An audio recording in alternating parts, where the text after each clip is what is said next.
দেশের কয়েকটি অঞ্চলের উপর দিয়ে বয়ে যাচ্ছে মৃদু তাপপ্রবাহ।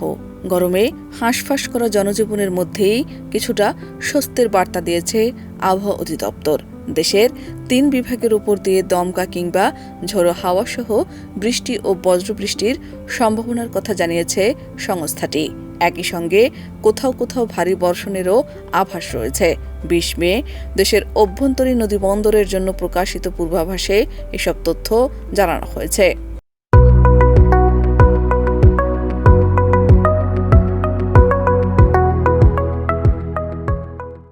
এতে বলা হয়েছে, রাজশাহী, ময়মনসিংহ ও সিলেট অঞ্চলের উপর দিয়ে অস্থায়ীভাবে দমকা বা ঝড়ো হাওয়া সহ বৃষ্টি ও বজ্রবৃষ্টির সম্ভাবনা রয়েছে।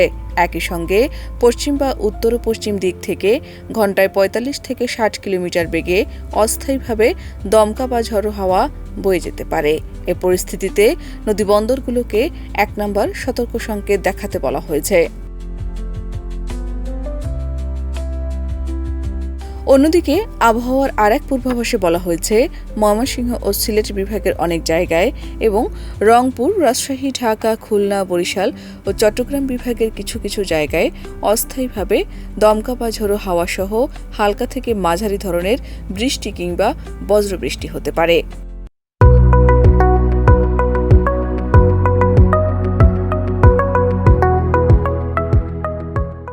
এছাড়া ময়মনসিংহ ও সিলেট বিভাগের কোথাও কোথাও মাঝারি ধরনের ভারী থেকে ভারী বর্ষণের সম্ভাবনার কথাও জানিয়েছে সংস্থাটি।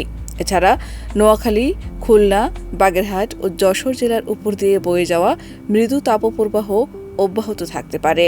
তবে সারা দেশে দিন ও রাতের তাপমাত্রা প্রায় অপরিবর্তিত থাকতে পারে বলে পূর্বাভাসে উল্লেখ করা হয়েছে।